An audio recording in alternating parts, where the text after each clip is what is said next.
What do you think of the Green New Deal? I think it's awesome. I really do. And I'm fully behind it. I don't know if I'm fully behind it in this form. If you look through the proposal, it's a little bit of sort of a nudge and a wink to everyone. So we're also going to have universal healthcare, and we should also build shit tons of public housing. I mean, yeah, I agree with all those things. But let's just think about decarbonization, right? Mm-hmm. So last year we had two reports out with the world scientific community, and for anybody there who's still a climate skeptic, just do this experiment in your head, or please tell this to everybody else who you meet who's like, I'm not sure about this, right? Who is the most at stake here? You've got a bunch of people who are some of the most talented and mathematically gifted people in the world. And that means if they basically were just venal actors, they could be on Wall Street, they could be working in tech firms, they could be rubbing themselves in money with the skills they've got. Instead of which, they've decided to do this thing that's kind of politically insensitive and work in universities and compete for an ever diminishing pool of grant money and spend your summers in Antarctica digging shit out of rock. Right? That's the people who are doing the enormous global conspiracy to fool us all. On the other hand, you have a half a dozen PR firms and about 20 different institutes, which have been set up wholly by fossil fuel money with basically C-rate people to talk a lot of crap. Right? That's it. That's the divide. Those are So the unless lines. you really think that's actually, well, that's two sides to every argument, no, stop. It's real, right? Now, with that as preamble, last year we had two reports that basically say we've got, depending on you want to be serious or not, 12 to 15 years to seriously do something about decarbonisation. Because if we don't, we die as a species. That's what they were saying.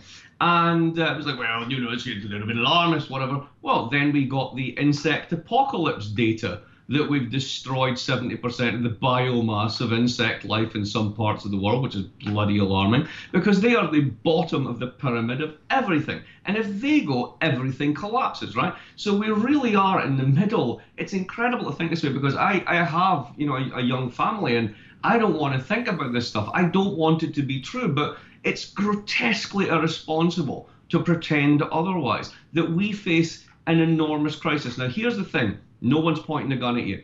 Aliens aren't landing. Nobody's shooting up your house, so it doesn't seem like a crisis.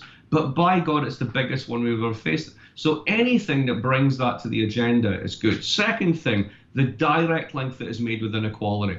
If you do this right, you can also, through public investment, create a more fair economy and do a ton of work on inequality as well. And why that's particularly resonant for me is because I'm going to spend next year, oddly enough, writing a book which I plan to write, which is precisely about the link between inequality, climate, and solving climate change, and how the two of them can go together. So as far as I'm concerned, sign me up, right? Let's not try and worry about pleasing every constituency.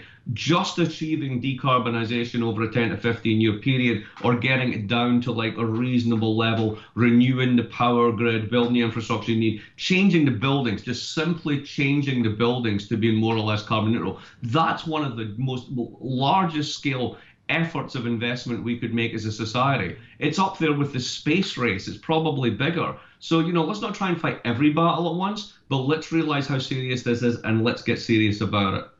I do think I like the frame that Kate Aronoff has put forward of actually framing it in terms of the 5 freedoms, building off of FDR's 4 freedoms. And I think it does. I mean, obviously the specifics of it will get ironed out in legislation, but I like the idea of actually really explicitly synthesizing decarbonization with these broader efforts that we need to do in terms of inequality and updating our basic social infrastructure in a way that I love. What, you know, your work has always synthesized that so well. So I'm really excited about the book.